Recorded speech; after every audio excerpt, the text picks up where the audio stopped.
Hello students, welcome to the class.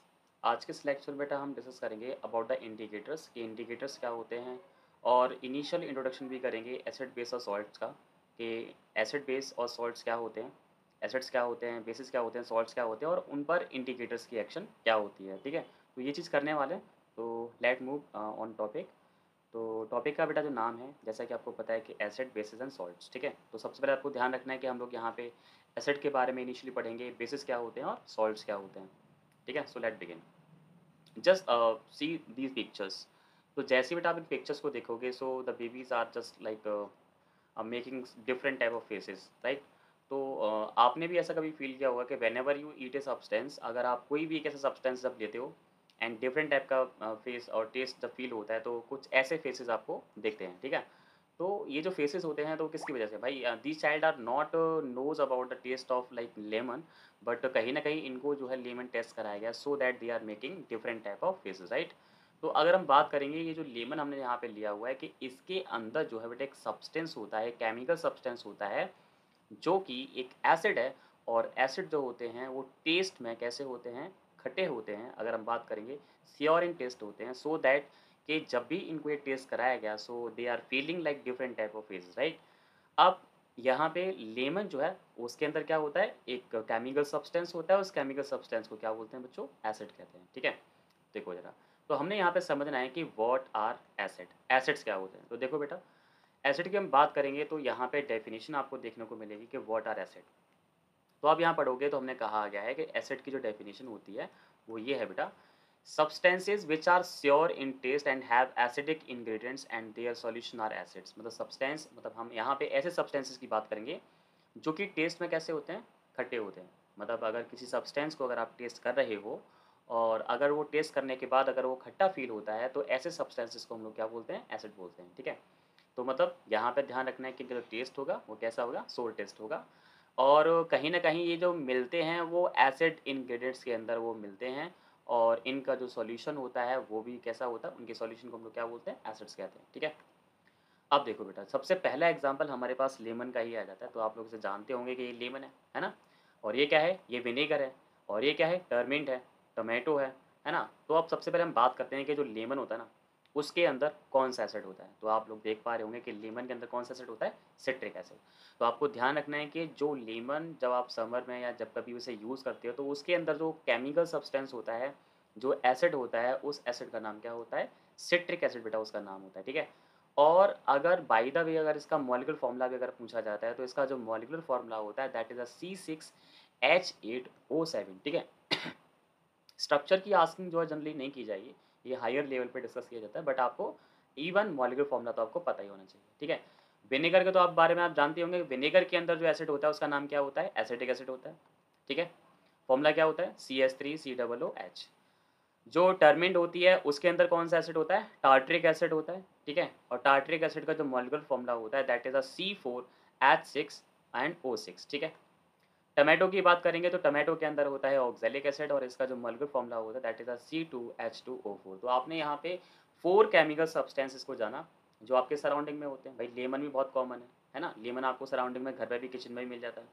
Vinegar आप जानते हैं, विनेगर भी आपको किचन में मिलने वाला सब्सटेंसेस है। टर्मिंट के बारे में आप जानते ही हैं, और वो तो वेजिटेबल है टमाटो तो अब जब घर पे इतने सारे सब्सटेंसेस यूज़ होते हैं जिनमें भी एसिड प्रेजेंट होता है, तो भाई इन एसिड के बारे में तो आपको पता ही होना चाहिए। तो फाइनली पता हो चुका है, लेमन में सिट्रिक एसिड, विनेगर में एसिटिक एसिड, टर्मिन में टार्ट्रिक एसिड, टमाटो में ऑक्जेलिक एसिड। तो मतलब these are some natural acids, we can say that, मतलब ये जो है वो कुछ नेचुरल एसिड्स थे। ठीक है, अब देखो बेटा, यहाँ पे फिर से अगर हम इस गर्ल को और इस बॉय को देते हैं, तो इनके फेसेस का जो एक्सप्रेशन है वो ये बता रहा है कि टेस्ट बहुत अच्छा नहीं है। और टेस्ट जब बहुत अच्छा नहीं होता है तो कैसा टेस्ट होता है, बिटर टेस्ट होता है। तो अगर हम यहाँ बात करेंगे कि यहाँ पे कुछ वेजिटेबल्स, जैसे कि यहाँ पे हमने खीरा लिया हुआ है, ये हमने यहाँ पे एक वेजिटेबल, पर्टिकुलर वेजिटेबल ली हुई है। तो अगर इन वेजिटेबल को आप अगर फूडिंग में, फूड की तरह अगर लेते हो, खाने में लेते हो, तो आपको क्या होता है, इनका टेस्ट जो है वो बिटर लगता है। ठीक है, तो अब इन सब्सटेंसेस को हम लोग क्या बोलते हैं, इनको हम कहते हैं बेसिस। ठीक है, तो ये सब्सटेंस क्या हो गए, बेसिस हो गए। अगर हम बात करेंगे तो कहा गया है कि सब्सटेंसेस विच आर बेटर, यानी कि जो स्वाद में कैसे होते हैं, कड़वे होते हैं।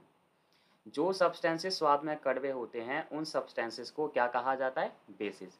तो जिनका टेस्ट श्योर होता है वो होते हैं एसिड्स, और जिनका टेस्ट बेटर होता है उन्हें हम क्या कहते हैं? बेसिस कहते हैं। ठीक है, तो आप लोग एसिड और बेसिस को टेस्ट के बिहाफ पर तो पहचान ही गई हो कि टेस्ट के बिहाफ पर हम कैसे क्लासीफाई करेंगे कि एसिड क्या है और बेस क्या है। तो सिंपली जो टेस्ट में अगर श्योर होंगे तो वो होगा एसिड, और जो बेटर होंगे वो क्या होंगे? बेसिस। अब यहाँ एक कॉमन बात देखने को मिलती है। हम टेस्ट किन सब्सटेंसेस को कर सकते हैं जिनको कभी ना कभी हमने खाया हुआ है, या वो हमारे घर पर हमें मिलते हैं। लेकिन अगर हम बात करेंगे कि अगर देखो, अगर घर पे जो सब्सटेंसेस थे वो तो उनमें एसिड प्रेजेंट है या बेस प्रेजेंट है, तो या सॉल्ट प्रेजेंट होगा, तो उसे तो टेस्ट करके बता देंगे। अगर वहीं पे अगर हम केमिस्ट्री की लैब में होंगे, तो केमिस्ट्री की लैब के अंदर मान लो कि अगर आपको कोई अगर एसिड या बेस दिया गया है, तो ऑब्वियसली आप उसे टेस्ट नहीं करोगे, क्योंकि बोतल के अंदर कौन सा एसिड है, कौन सा बेस है, and you don't know about that. तो अगर केमिस्ट्री की लेबोरेटरी में अगर कोई एसिड या बेस प्रेजेंट है जिसके बारे में आपको पता नहीं है, तो उसे टेस्ट के बिहाफ पर तो आप क्लासीफाई नहीं कर पाओगे कि वो एसिड है कि बेस है। तो उस केस में क्या होता है कि केमिस्ट्री की लेबोरेटरी में एक सब्सटेंस होता है जिसे हम कहते हैं इंडिकेटर्स। तो इंडिकेटर्स क्या करते हैं, जैसे ही एसिड और बेस के साथ कंपाइल करते हैं, तो कंपाइल करने के बाद वो एक पर्टिकुलर कलर अपीयर करते हैं, और उस कलर के बिहाफ पर हम ये पहचान लेते हैं कि दिया गया सब्सटेंस एसिड है या फिर बेस है या फिर सॉल्ट है। क्लियर है ना? तो अभी तक हमने यहाँ पे जितने भी सब्सटेंसेस को चेक किया, वो कहीं ना कहीं यहाँ पे होम अप्लायंसेस पे मिलते हैं। जैसे कि आप देखोगे यहाँ पे गार्लिक लिया हुआ है ना, बिटर ग्राउंड करेला लिया हुआ है हमने, ठीक है, और हमने यहाँ पे मेथी ली हुई है। तो इन सब के जो टेस्ट होते हैं वो कहीं ना कैसे कैसे होते हैं बेटा? बिटर टेस्ट होते हैं, सभी जानते हैं। ठीक है, अब अभी मैं आपसे बता रहा था कि अगर केमिस्ट्री की लेबोरेटरी में अगर कोई सब्सटेंसेस है and you don't know about that कि व्हाट इज द एसिड, मतलब विच इज द एसिड और बेस और सॉल्ट, तो उसके लिए हम लोग क्या करते हैं? इंडिकेटर्स का यूज करते हैं। Now look at this picture. तो इस पिक्चर में आप देखोगे कि दिस इज ए क्रॉसिंग, ये क्रॉसिंग है पर्टिकुलर, और यहाँ पे ये सिम्बल्स लाइट लगी हुई हैं। तो ये जो लाइट होती है जब हम किसी क्रॉसिंग पे होते हैं, तो क्रॉसिंग पे आपने जनरली देखा होगा रेड लाइट होती है, येलो लाइट होती है, ग्रीन लाइट होती है। तो ये इनका काम क्या होता है? इनका काम ये होता है, they are giving a symbol, ये हमें सिंबल दे रहे होते हैं। सिंबल का मतलब बताया गया है कि भाई अगर रेड लाइट होती है, देखो यहाँ पे लाइट लगी हुई रेड लाइट है, तो अगर रेड लाइट होती है तो मतलब हमें रुकना है। अगर येलो लाइट होती है तो मतलब हमें स्लो चलना है। और अगर ग्रीन लाइट है तो हमें मतलब चलना है। तो मतलब they are giving a symbols, और इन सिंबल्स के बिहाफ पर हम अपना डिसीजन दे देते हैं। और ऐसा ही होता है केमिस्ट्री की लेबोरेटरी के अंदर कि क्या होता है कि जो सब्सटेंसेस होते हैं, उन सब्सटेंसेस में हम एक केमिकल सब्सटेंस डालते हैं जिसे बोलते हैं इंडिकेटर्स बोलते हैं। और इंडिकेटर्स के बिहाफ पर यहाँ पे मालूम हो जाता है कि वो सब्सटेंस एसिड है या बेस है या सॉल्ट है। तो अब यहाँ पढ़ पा रहे होंगे ईच ऑफ थ्री कलर्स, यानी कि ये तीनों के तीनों जो कलर हैं of the signal, ये सिग्नल के, indicates that the activity expected from the pupil to stop, to ready and to go। यानी कि जो रेड की बात करेंगे तो टू स्टॉप, एंड जो येलो और ऑरेंज जो होता है it is indicate the to ready for go, and green is indicating to go, right. तो मतलब ग्रीन सिंबल होता है तो मतलब जाना है, और ऑरेंज येलो होता है तो मतलब तैयार होना है या फिर स्लो चलना है, और रेड पे क्या करना है? मतलब रुके रहना है। तो मतलब कलर जो है वो क्या कर रहे हैं? सिंबलाइज कर रहे हैं। तो कलर का काम है सिंबल देना। तो मतलब कलर के बिहाफ पर हम डिसीजन ले सकते हैं, हमें रिजल्ट्स मिल सकते हैं, है ना। तो वही काम केमिस्ट्री की लेबोरेटरी में भी होता है। ठीक है, अगर हम बात करेंगे यहाँ पे देखो एक एक पॉइंट यहाँ पे लिखा हुआ है, as road rules are indicated by traffic signal. मतलब जिस तरह से रोड के जो रूल होते हैं वो ट्रैफिक सिग्नल के कलर के द्वारा डिसाइड होते हैं। सिमिलरली, और उसी तरह क्या होता है कि acid and bases are indicated by indicator. तो इसी तरह से एसिड और बेसिस जो होते हैं उनको इंडिकेट किया जाता है बाय द इंडिकेटर्स। तो अब हम इंडिकेटर्स की तरफ बढ़ते हैं कि इंडिकेटर्स क्या होते हैं। ठीक है बेटा, अब देखो बेटा, अगर हम बात करेंगे कि हमारी केमिस्ट्री की लेबोरेटरी में सबसे कॉमन जो इंडिकेटर जो होता है वो क्या होता है, तो dear student I just want to tell you बेटा, सबसे कॉमन इंडिकेटर जो होता है केमिस्ट्री की लेबोरेटरी में वो होता है लिटमस पेपर। एक्चुअली अगर मैं लिटमस की बात करूं तो लिटमस बेसिकली एक नेचुरल केमिकल सब्सटेंस होता है, जो कि एक फंगस होती है जिसे बोलते हैं लाइकन। मतलब लाइकन का एक ट्री भी होता है, प्लांट होता है। तो लाइकन के ट्री की जो लीव्स होती हैं उनको लाइक क्रश करके उनका एक्सट्रैक्ट निकाला जाता है, और वो जो एक्सट्रैक्ट जो होता है वो कहलाता है आपका लिटमस सॉल्यूशन कहलाता है। अब लिटमस सॉल्यूशन को हम एक पेपर की हेल्प से भी हम यूज़ कर सकते हैं, तो उन्हें हम लोग बोलते हैं लिटमस पेपर बोलते हैं। तो सबसे कॉमन एग्ज़ाम्पल जो है किसका? इंडिकेटर्स का, वो क्या आता है? लिटमस पेपर आता है, ठीक है? अब देखो, लिटमस पेपर जो होते हैं बेटा वो 2 तरह के होते हैं। पहला लिटमस जो होता है वो होता है ब्लू कलर का, ठीक है? और दूसरे जो लिटमस होते हैं वो होते हैं बेटा रेड कलर के। अब मैं आपके बच्चों को अपने बच्चों को बताना चाहता हूँ कि अगर आपकी केमिस्ट्री की लेबोरेटरी में आप इन लिटमस पेपर को देखते हो, तो एक्चुअली रियल में इनका कलर जो है बिल्कुल ब्लू नहीं होता है। मतलब तो दे आर लाइट ब्लू, मतलब क्लियरली ब्लू नहीं कह सकते, जैसे कि यहाँ पे आप लोग ब्लू कलर दिख रहा है, ऐसा ब्लू ना हो करके ये थोड़ा लाइट ब्लू होते हैं और ये थोड़ा सा लाइट ऑरेंज या रेड होते हैं। तो these are the litmus paper. अब देखो, जैसे कि मान लो कि आपके पास कोई एसिड है और वो बीकर के अंदर रखा हुआ है। आपको पहचानना है कि वो एसिड है कि बेस है, तो आप लोग क्या करोगे? इन दोनों लिटमस पेपर में से किसी एक लिटमस पेपर को उसको डालोगे और जो भी लिटमस पेपर अपना कलर चेंज करेगा, तो आप समझ जाओगे कि वहाँ पे दिया गया सब्सटेंसेस एसिड है या बेस है। अब किस कलर के हिसाब से एसिड होगा, बेस होगा, वो यहाँ सीखेंगे, ठीक है? So let begin. तो कहा है कि the acidic and the basic nature of the compound can also be indicated by the some natural as well as the chemical substances known as. मतलब यहाँ पे जो एसिडिक और बेसिक नेचर के जो कंपाउंड होते हैं उनको भी हम यहाँ पे इंडिकेट कर सकते हैं, और कौन कौन से केमिकल सब्सटेंसेस हैं उनके बारे में यहाँ समझते हैं, ठीक है? तो सबसे पहले आज हम पढ़ेंगे, जो इंडिकेटर की जो क्लास हो रही है उसमें हम पढ़ेंगे नेचुरल इंडिकेटर्स के बारे में जानेंगे। यानी कि ऐसा नहीं है कि इंडिकेटर्स केवल केमिस्ट्री की लैब में ही होते हैं। इंडिकेटर्स हमारे घर पे भी होते हैं, और पहले उन इंडिकेटर्स को हम लोग बोलते हैं नेचुरल इंडिकेटर्स। जैसे कि आपने एक एग्जांपल पढ़ा होगा भाई, हमने घर पे हल्दी को तो देखा ही होगा। हल्दी समझते हैं ना, जो टर्मरिक होता है। तो अगर हल्दी का ज़्यादातर यूज़ कहाँ होता है? सब्जी बनाने में होता है। तो क्या होता है कि जब कोई सब्जी का या कोई भी ग्रेवी है, अगर वो किसी वाइट क्लॉथ या किसी कपड़े पे पड़ जाती है, तो उस टाइम पे उसका जो कलर होता है वो येलो होता है। और जब उसे वॉश आउट करते हैं, तो उस वॉश आउट करने के लिए जैसे ही वहाँ पे सोप अप्लाई करते हैं, साबुन अप्लाई करते हैं, और साबुन क्या होता है? साबुन होता है, बेस होता है। तो जो टर्मरिक है उसका जो कलर होता है सोप अप्लाई करने के टाइम पे क्या होता है? वो येलो से कैसा हो जाता है? रेड हो जाता है। जो कि इंडिकेट कर रहा है कि वो खुद में एक इंडिकेटर है, और उस पे जो सब्सटेंसेस अप्लाई किया गया वो बेस है। तो ये दोनों चीज़ ध्यान रखनी है। तो इस तरह के कुछ इंडिकेटर जिनको हम डिस्कस यहाँ पे करने वाले हैं, वो हैं हमारे पास नेचुरल इंडिकेटर्स। तो देखिए बेटा, सबसे पहले हम बात करेंगे कि जो हमारा सबसे पहला जो नेचुरल इंडिकेटर है वो है बेटा आपका लिटमस, है ना? आपको जानना होगा कि सबसे पहला और जो नेचुरल इंडिकेटर हमारे पास आएगा दैट इज़ द लिटमस। तो हम यहाँ पे लिटमस के बारे में सीखने वाले हैं बेटा, ठीक है? अब देखो लिटमस क्या होता है? तो कहा गया है कि it is a natural indicator used to determine the nature of substances acidic और बेसिक। यानी कि इसका काम ये होता है कि ये जो है, जो केमिकल सब्सटेंसेस होते हैं उनको डिटरमाइन करने के लिए यूज़ होता है कि वो सब्सटेंसेस दिया गया वो एसिड है या फिर बेस है। और ये बेसिकली क्या है? एक नेचुरल इंडिकेटर है, क्योंकि ये नेचर से हमें प्राप्त होता है, ठीक है? तो ये क्या हो गया? लिटमस हो गया। अब लिटमस के बारे में कहा गया है कि जो लिटमस जो ये इंडिकेटर जो है बेटा, ये इसकी जो प्राप्ति होती है वो एक प्लांट से होती है, और उस प्लांट को जैसे मैंने आपको बताया था, उस प्लांट को हम बोलते हैं लाइकेन, है ना? तो लाइकेन के प्लांट से एक नेचुरल इंडिकेटर मिलता है। इसकी पिक्चर आप बैकग्राउंड में यहाँ देख पा रहे होंगे। एक तरह से फंगस की फॉर्म में यहाँ पे मिलता है। अब इस फंगस को क्या करते हैं? ले करके इसको पहले क्रश करते हैं, और क्रश करने के बाद इसका जूस एक्सट्रैक्ट करते हैं, और वही हमारे पास होता है लिटमस होता है, ठीक है बेटा? आगे कहा गया कि algae provide food and fungus provide shelter. यानी कि यहाँ पे कहा गया कि जो ये जो प्लांट है उसका जो एल्गे पार्ट होता है वो हमें फूड प्रोवाइड करता है, और जो फंगस जो पार्ट होता है वो हमें शेल्टर, यानी कि जो सोल्यूशन जिसे हम लोग लिटमस कहते हैं, वो हमें प्रोवाइड करता है। तो वो जो प्लांट होता है उसका नाम क्या है? Lichen. You can see clearly, ठीक है? तो ये जो आपको लीव्स यहाँ पे दिखेंगे, ये जो पार्ट यहाँ पे आपको दिख रहा है, ये यहाँ पे लाइकेन की लीव्स होती हैं। इनको एक्सट्रैक्ट करके ही हम लिटमस पेपर को या लिटमस सॉल्यूशन को बना लेते हैं। तो कहा गया कि लाइकेन क्या होता है? एक ऐसा प्लांट है belonging to the division thallophyta. मतलब ये कहा गया, बायोलॉजी में आपने इसके बारे में पढ़ा होगा। अगर हम लाइकेन की बात करेंगे, तो लाइकेन एक ऐसा प्लांट होता है जो कि थैलोफाइटा ग्रुप को बिलोंग करता है। बायोलॉजी में आप लोग इसके बारे में ज़्यादा पढ़ेंगे। I don't know about that biology, right? तो ये आप ध्यान रखेंगे कि ये थैलोफाइटा ग्रुप को भी बिलोंग करता है, लाइकेन ट्री, ठीक है? अब हम बात करेंगे कि आखिरकार लिटमस दिखता कैसा है। तो बेटा आपको जानना होगा कि जो लिटमस का जो खुद का जो कलर होता है ना, वो पर्पल होता है। मतलब लिटमस जो है वो खुद कैसे दिखता है? पर्पल दिखता है। मतलब अगर इसको बीकर में लेको लोगे, तो अगर इसका सॉल्यूशन का कलर अगर आप देखोगे तो वो कैसा दिखेगा? पर्पल दिखेगा, ठीक है?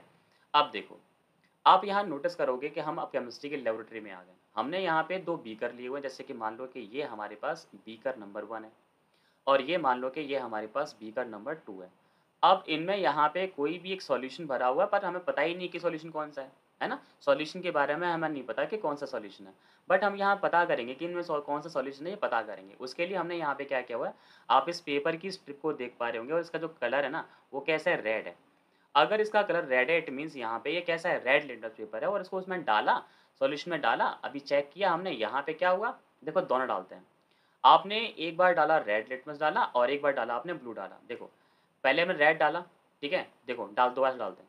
रेड डालेंगे, बाहर निकालेंगे, रेड डाला था, रेड का रेड ही निकला। क्लियर है ना? दोबारा से देखो बेटा, हमने यहाँ पे रेड लिटमस डाला, डिप आउट किया तो रेड का रेड ही निकला। मतलब कि सॉल्यूशन क्या कर रहा है कि रेड जो लिटमस है, उसके अगेंस्ट कोई एक्शन नहीं दिखा रहा। अब ब्लू डालेंगे, डाला ब्लू और वो रेड हो गया। यानी कि ये जो सॉल्यूशन है ना, वो क्या कर रहा है कि ब्लू लिटमस को क्या कर रहा है? रेड कर रहा है। एक बहुत ही सिंपल सी हाइपोथेसिस होती है, ये होता है कि जो अगर कोई सब्सटेंस एसिड है बेटा, ठीक है? तो एसिड का जो काम होता है वो क्या करता है कि जो ब्लू लिटमस होता है ना, उसको रेड लिटमस में चेंज कर देता है ना? क्या करता है? ब्लू लिट जो एसिड सब्सटेंसेस होते हैं वो ब्लू लिटमस को रेड में चेंज करते हैं।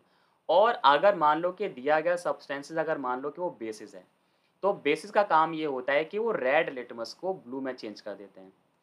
अगर आप सोच रहे होंगे कि सर एसिड ब्लू को रेड करता है, तो रेड को क्या करेगा? रेड को अनअफेक्टेड करेगा। आपने देखा, रेड है तो रेड का रेड ही रहेगा, ठीक है ना? तो ये समझ में आ गया।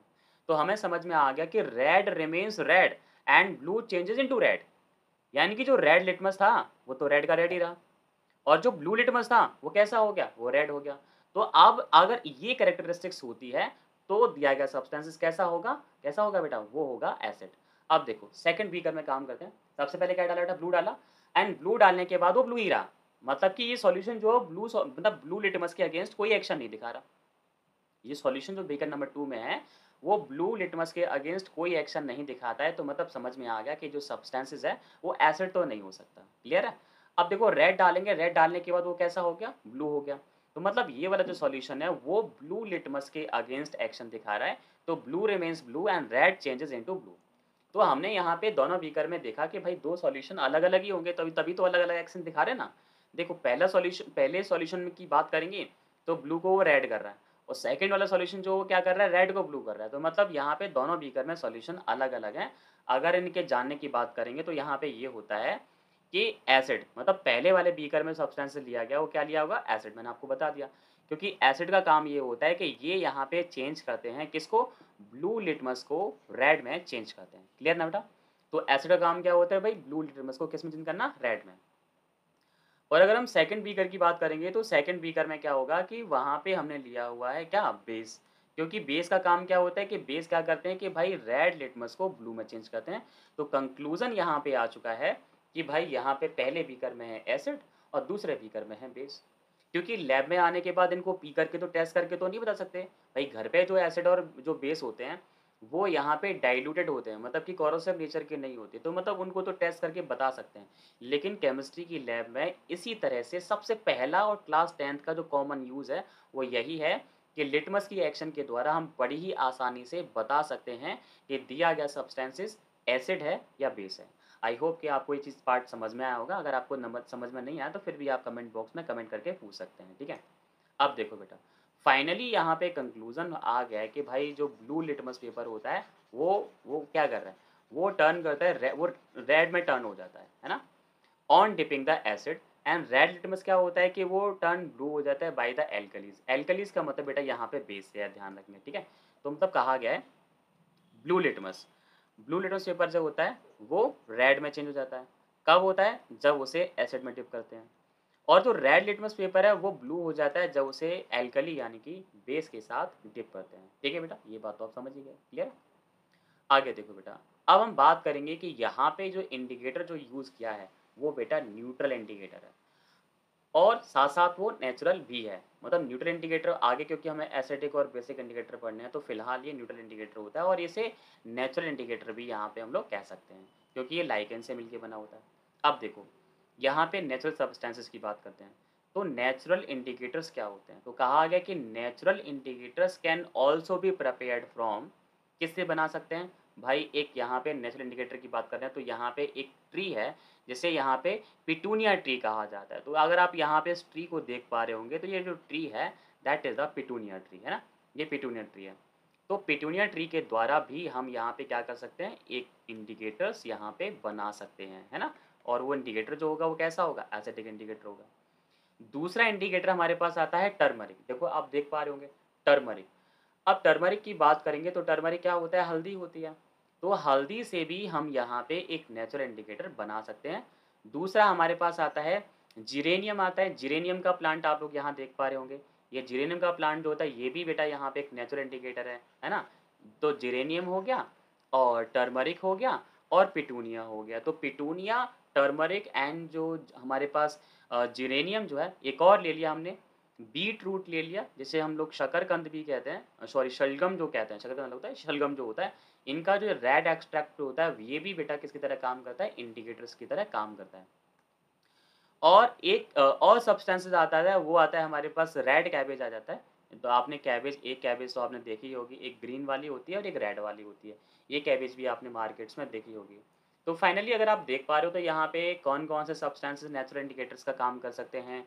पिटूनिया फ्लावर कर सकता है, टर्मरिक जो होता है वो कर सकता है, जेरेनियम का फ्लावर कर सकता है, बीट रूट कर सकता है, रेड कैबेज कर सकता है। तो ये सारे के सारे कैसे हैं? नेचुरल सब्सटेंसेस हैं and they all are act as a indicators. मतलब सारे के सारे जो हैं कैसे हैं? नेचुरल इंडिकेटर हैं, जो कि काम करते हैं किसकी तरह? इंडिकेटर्स की तरह काम करते हैं बेटा। ठीक है ना? ओके, आगे देखो बेटा।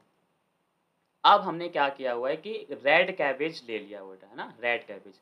तो हमने देखा कि red cabbage extract remains red in acidic solution but turns in the basic solution. देखो अब मैं यहाँ पे बताने वाला हूँ कि ये जो टेस्ट ट्यूब आपको यहाँ पे दिख रही हैं, बेसिकली आगे हम एक टॉपिक पढ़ेंगे जो जिन्हें हम बोलते हैं लाइक पीएच वैल्यू कहते हैं। तो अभी फ़िलहाल हमने यहाँ पे टेस्ट ट्यूब ली हुई है और टेस्ट ट्यूब में यहाँ पे 2 3 4 5 6 7 8 9 10। तो अगर हम बात करेंगे तो ये बेसिकली बेटा इन सॉल्यूशंस की पीएच वैल्यू है। आगे हम लोग पीएच वैल्यू को पढ़ेंगे। तो यहाँ पे जो नंबर जो दिया हुआ बेटा वो टेस्ट ट्यूब का नंबर नहीं है, बेसिकली वो पीएच वैल्यू है। अब पीएच वैल्यू क्या होता है? पीएच वैल्यू एक ऐसा इंडिकेटर, एक ऐसा स्केल होता है जो किसी सॉल्यूशन में H प्लस आयन को इंडिकेट करता है। तो इसके बारे में डिटेल फर्दर डिस्कस करेंगे, बट अभी ध्यान रखना है कि जो फर्स्ट टेस्ट ट्यूब है उसमें pH 2 का सॉल्यूशन यहाँ पे लिया हुआ है। इसमें pH सॉल्यूशन 3 का है, 4 का है, 5 का है, 6 का है, 7 का है, 8 का है, 9 का है, 10 का है, 11 का है। अच्छा, एक चीज़ मैं बता सकता हूँ अभी फ़िलहाल यहाँ पे, जैसे मान लो कि अगर किसी सॉल्यूशन की जो पीएच वैल्यू है, अगर वो 7 से कम है, तो समझ जाओ कि सॉल्यूशन जो होगा ना, वो एसिड होगा, ठीक है? अगर मान लो कि किसी सॉल्यूशन की जो पीएच वैल्यू है वो 7 से ज़्यादा है, तो समझ जाओ कि हमारा जो सॉल्यूशन होगा ना, वो बेस होगा। और अगर मान लो कि पीएच वैल्यू अगर 7 ही है, तो समझ जाओ कि सॉल्यूशन जो होगा ना, वो न्यूट्रल होगा। तो ये बात आपको समझ में आनी चाहिए। अब देखो ज़रा, अगर हम बात करेंगे तो इस टेस्ट ट्यूब का जो पीएच वैल्यू है ना, वो 7 है। तो अगर इससे इधर जो 6 वाला है, 5 4 3 वाला है, तो इसका मतलब ये सारे के सारे कैसे हैं? एसिड हैं। तो अगर यहाँ देखोगे कि 7 वाली जो टेस्ट ट्यूब है, जिसकी पीएच वैल्यू 7 है, उसमें अगर रेड कैबेज का अगर एक्सट्रैक्ट डालेंगे तो जो कलर जो मिल रहा है वो कैसा है? ब्लूइश कलर है। अब इस ब्लूइश से अगर हम लेफ्ट हैंड साइड में आते हैं, मतलब पीएच वैल्यू को अगर कम करते हैं, मतलब सॉल्यूशन को एसिडिक करते हैं, तो ब्लू टू पर्पल, फिर लाइट पर्पल, फिर पिंक, फिर डार्क पिंक और फिर रेड। तो अब इसका कंक्लूजन ये निकलता है कि जो रेड कैबेज जो हम यहाँ पे लेते हैं और उसका जो एक्सट्रैक्ट लेते हैं, वो यहाँ पे रेड का रेड ही रहता है। कहाँ पे? एसिडिक सॉल्यूशन में। मतलब कि अगर कोई सॉल्यूशन एसिडिक है और उसमें रेड कैबेज का एक्सट्रैक्ट डालोगे, तो रेड का रेड ही रहेगा, कोई कलर डिस्टिंग्विश नहीं करेगा। और अगर हम 7 से ज़्यादा वाले पीएच वाले सॉल्यूशन यानी कि बेसिक सॉल्यूशन में अगर हम यहाँ पे एक्सट्रैक्ट डालते हैं, तो वो जो रेड कलर का जो एक्सट्रैक्ट होता है रेड कैबेज का, वही नाम ही रेड कैबेज है। जब नाम रेड कैबेज है तो ऑब्वियसली उसका जो सॉल्यूशन होगा वो भी रेड होगा। तो अगर हम बेसिक सॉल्यूशन में डालते हैं तो क्या होता है? सॉल्यूशन कैसा हो जाता है? ग्रीन हो जाता है। अब फाइनली कंक्लूजन ये निकल के आता है कि रेड कैबेज का जो एक्सट्रैक्ट है वो बेसिस को फाइंड आउट करेगा और वहाँ पे एसिड को फाइंड आउट नहीं करेगा, उसके अगेंस्ट एक्शन नहीं दिखाएगा। मतलब अगर जैसे कि 2 बीकर हैं और आपने दोनों बीकर में ड्रॉपर की हेल्प से आपने क्या किया, वहाँ पे जो रेड कैबेज का जो एक्सट्रैक्ट है वो आपने सॉल्यूशन में डाला। तो रेड कैबेज जैसे ही सॉल्यूशन में डालोगे और रेड कैबेज का जो कलर है सॉल्यूशन में जाने के बाद भी वो रेड ही रहता है, इसका मतलब समझ जाओ कि वो सॉल्यूशन कैसा है, एसिड है। और अगर वहीं दूसरे बीकर में रेड कैबेज का एक्सट्रैक्ट डाला और डालने के बाद अगर वो ग्रीन हो जाता है तो समझ जाओ कि वो कैसा है, बेस है। तो फाइनली हमें समझ में आ गया कि रेड कैबेज जो एक्सट्रैक्ट होगा, अगर उसे हम एसिड के अंदर डालते हैं, किसके अंदर बेटा, एसिड के अंदर, तो वो कैसा रहेगा, रेड रहेगा। और अगर हम आरसीबी को यानी कि red cabbage sorry RCE red cabbage जो एक्सट्रैक्ट है आरसीई, उसको अगर किसी बेस में डालते हैं तो बेस में डालने के बाद वो कैसा हो जाएगा, ग्रीन हो जाएगा। ठीक है बेटा, तो ये रेड कैबेज की एक्शन है जिसे आप ध्यान रखेंगे। उसके बाद हम इसको देखते हैं बेटा, यहाँ पे ये जो फ्लावर है ये हमारे पास हाइड्रेंजा प्लांट से बना हुआ, हाइड्रेंजा प्लांट, ठीक है। तो ये जो हाइड्रेंजा प्लांट है बेटा, और ये क्या है कि यूजुअली नीले रंग के होते हैं, मतलब ब्लू कलर के होते हैं, किसके अंदर, एसिड के अंदर। और फिर वो टर्न हो जाते हैं पिंक कलर में, किसमें, इन प्रेजेंस ऑफ बेस। यानी कि अभी तक तो हमने सीखा था रेड कैबेज एक्सट्रैक्ट के बारे में, अब हमें सीखना है द हाइड्रेंजा प्लांट के बारे में। हाइड्रेंजा प्लांट का अगर आप एक्सट्रैक्ट की बात करोगे तो उसका खुद का जो कलर होता है वो ब्लू होता है। अगर हम हाइड्रेंजा प्लांट की बात करेंगे तो इसका जो ओन कलर जो होता है वो ब्लू होता है। और अगर आप इसे देखो, यहाँ पे जो पीएच वैल्यू है कितनी है, 4.5 है, और 4.5 है तो क्या होगा, एसिड होगा, जाहिर सी बात है ना। तो एसिड में अगर डालो तो वहाँ पे जो कलर आ रहा है वो कैसा आ रहा है, डीप ब्लू आ रहा है। और ये 6 के अराउंडिंग है ना, 6 के अराउंड, मतलब 6 के अराउंड अगर हम बात करेंगे तो यहाँ पे कैसा है, पर्पल है। और जैसे-जैसे सॉल्यूशन बेसिक पहुँचता जाता है, मतलब कि यहाँ 7 से बेसिक की स्टार्टिंग हो जाती है, आप जानते हो। 7 और 7 के बाद, क्योंकि 7 तो न्यूट्रल होता है, 7 के बाद कैसा होता है, वो बेसिक होता जाता है। तो वहाँ पे सॉल्यूशन का जो कलर है वो धीमे-धीमे कैसा होता जाएगा, पिंक होता जाएगा। तो देखो यहाँ पे कलर भी दिखाया हुआ है, पहले ब्लू, पर्पल, लाइट पिंक, और यहाँ पे रेड पिंक, डार्क पिंक की तरफ जाता जा रहा है। तो रेड कैबेज समझ में आ गया ना। रेड कैबेज क्या करता है, एसिड में रेड रहेगा, बेस में कैसा हो जाएगा, वो हो जाएगा, ग्रीन हो जाएगा। हाइड्रेंजा प्लांट का एक्सट्रैक्ट क्या करेगा, एसिड के अंदर कैसा होगा, ब्लू होगा, और बेस में कैसा होगा, पिंक होगा। तो यहाँ पे लिखेंगे भाई, यहाँ पे अब है हमारे पास हाइड्रेंजा प्लांट एक्सट्रैक्ट। और अगर हम इसको एसिड में डालते हैं तो एसिड में डालने पर ये कैसा रहेगा, डीप ब्लू रहेगा, है ना, यानी कि गहरा नीला रहेगा।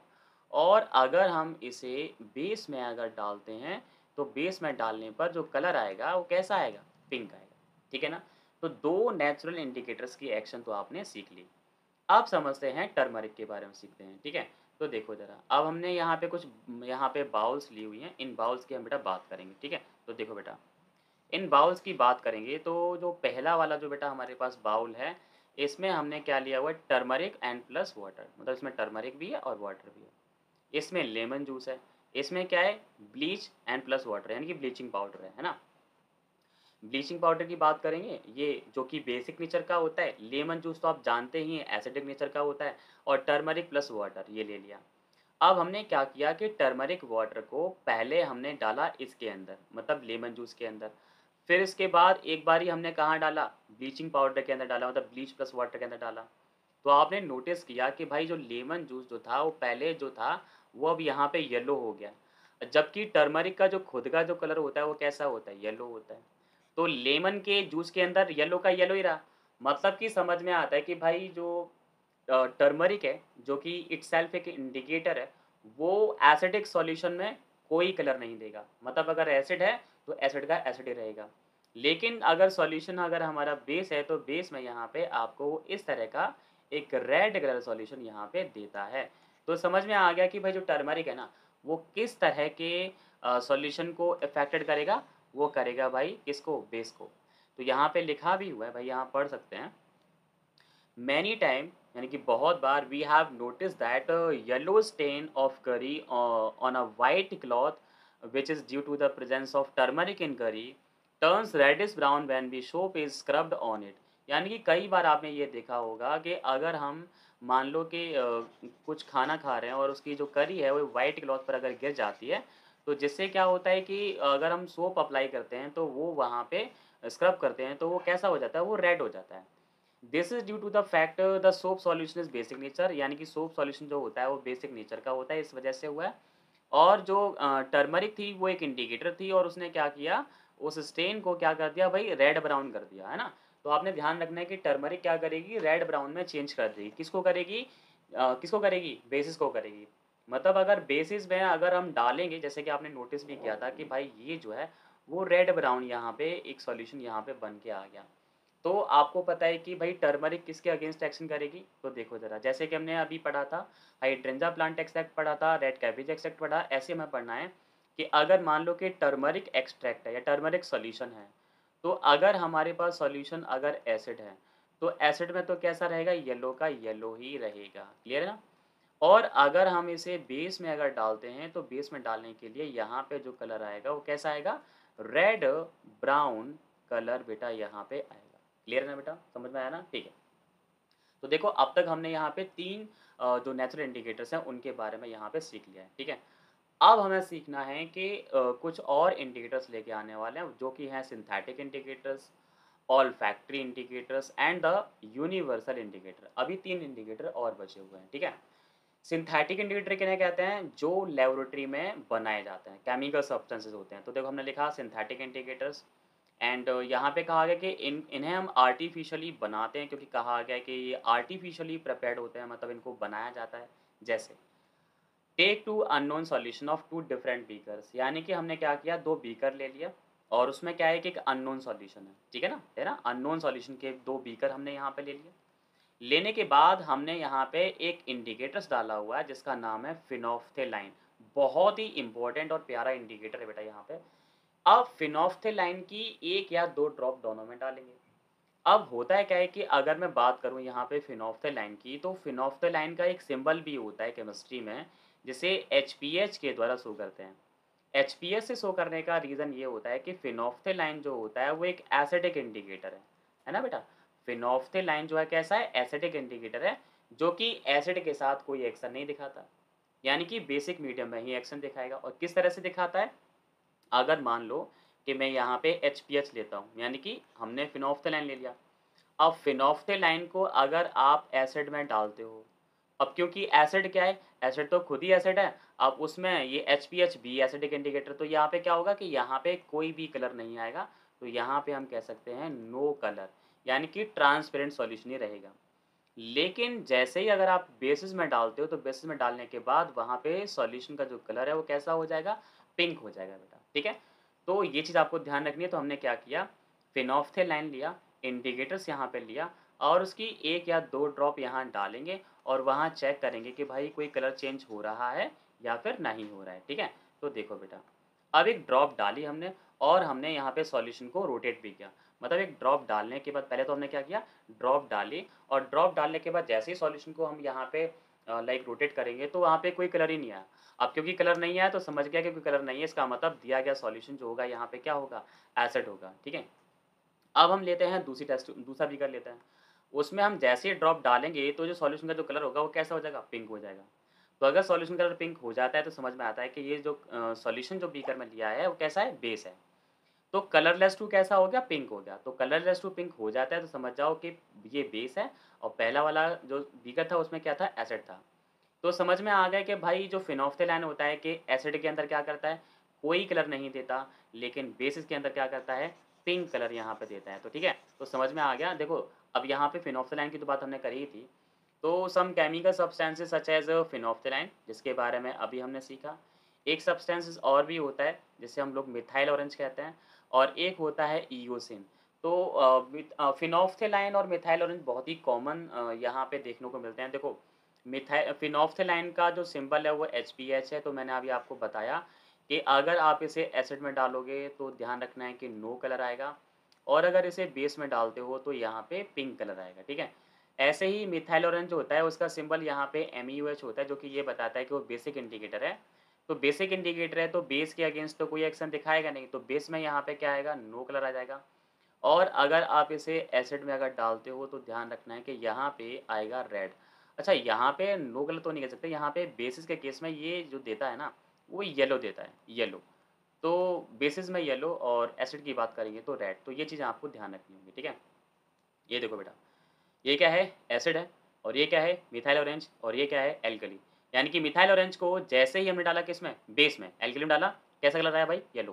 तो येलो कलर आ गया, है ना? और जैसे ही उसे एसिड में डालते हैं तो कैसा आता है? रेड।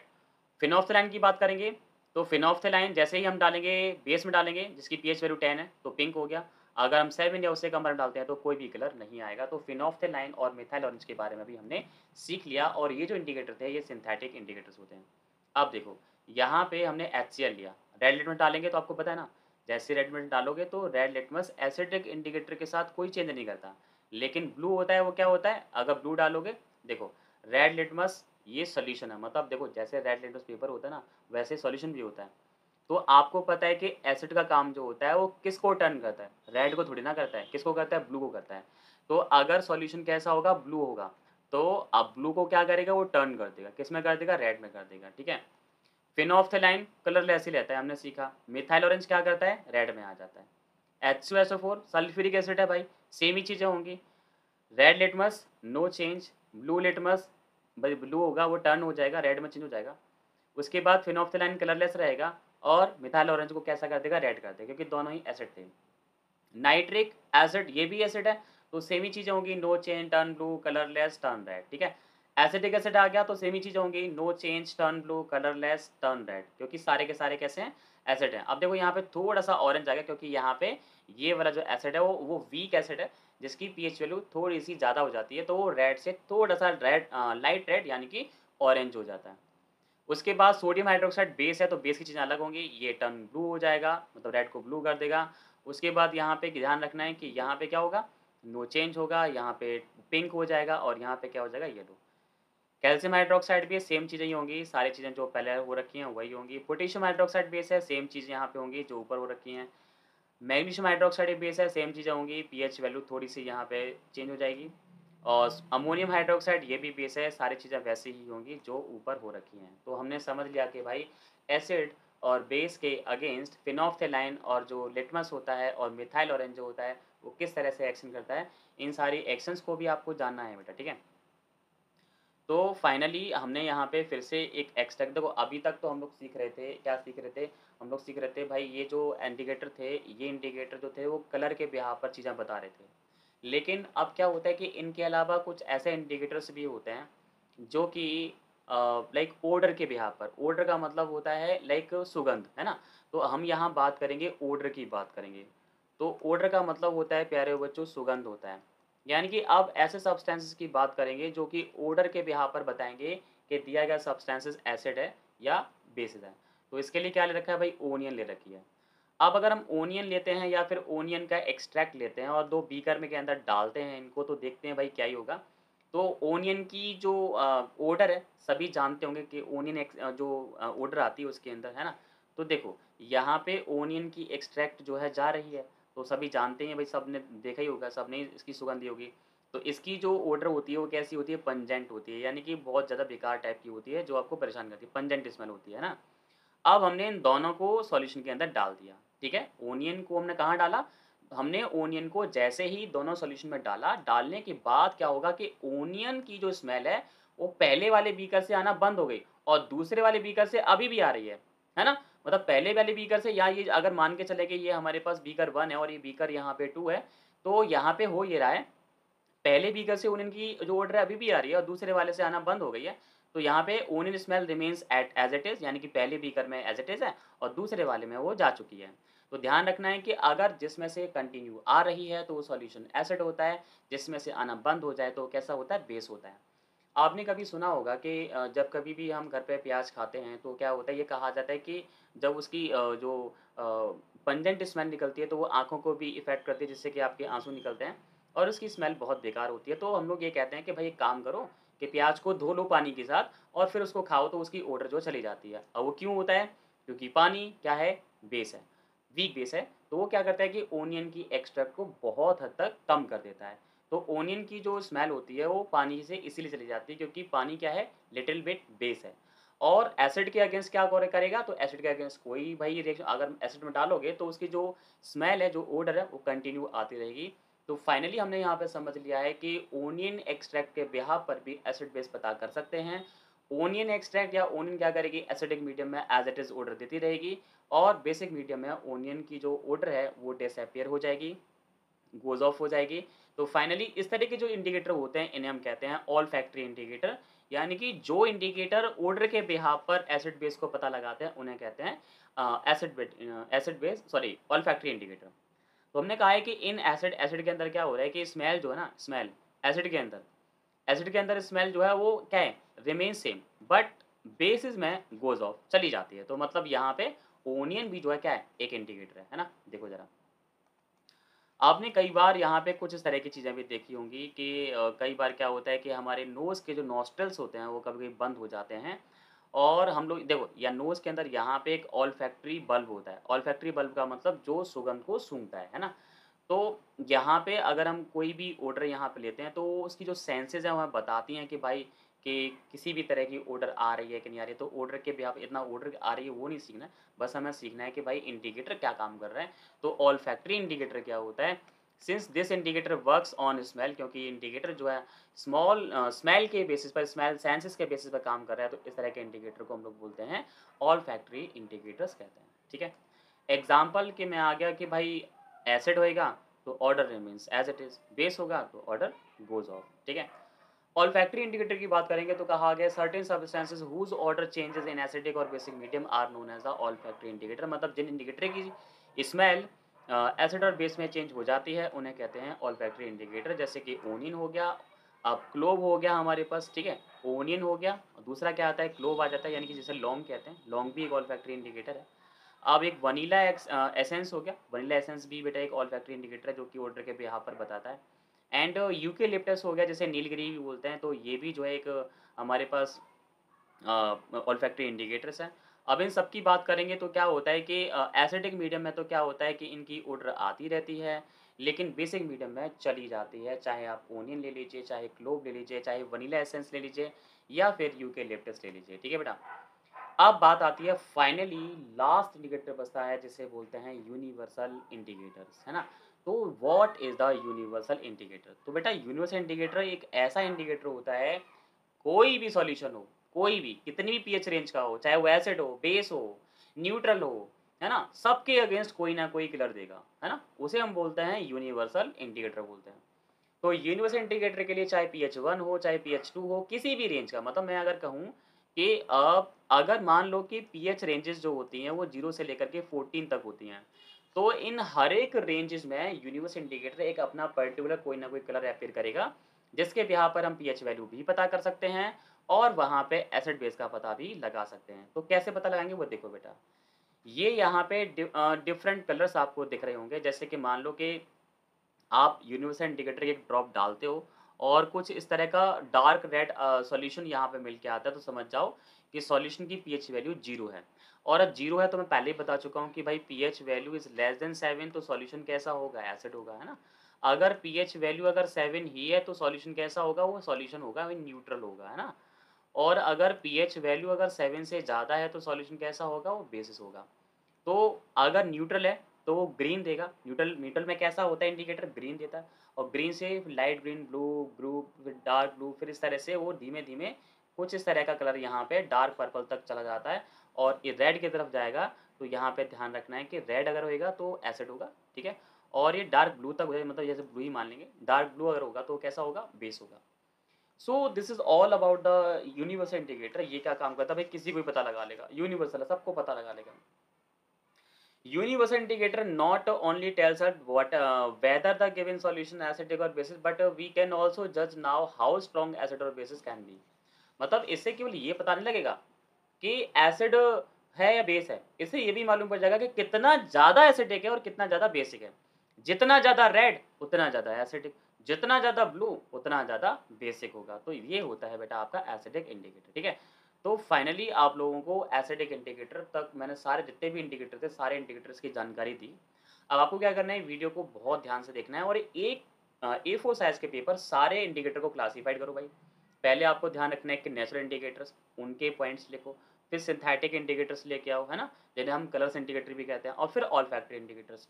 तो सारे इंडिकेटर को 3 पार्ट में बाइफरकेट करना है और हर एक पार्ट में क्या करना है, वो इंडिकेटर का नाम लिखना है, लिखना ही लिखना है। A4 साइज़ पे एक इंडिकेटर का एक अलग से नोट्स बना लो, तो वहाँ पे उसका एग्ज़ाम्पल नाम लिखना है, और अगर वो कोई एसिड और बेस के अगेंस्ट अगर कोई कलर चेंज दिखा रहा है, तो उनके कलर चेंजेस भी लिखने हैं। इस तरह से इंडिकेटर का पार्ट बेटा कंप्लीट हो जाता है। इंडिकेटर के काफ़ी सारे क्वेश्चन एग्जाम में पूछे जाते हैं, और इंडिकेटर बहुत ही इंपॉर्टेंट रोल भी प्ले करते हैं ऑर्गेनिक केमिस्ट्री के अंदर। तो इंडिकेटर के बारे में फुली नॉलेज आपको होनी चाहिए, ठीक है। तो फाइनली आई होप सो कि सबको इंडिकेटर्स के बारे में समझ में आया होगा कि इंडिकेटर्स क्या होते हैं बेटा।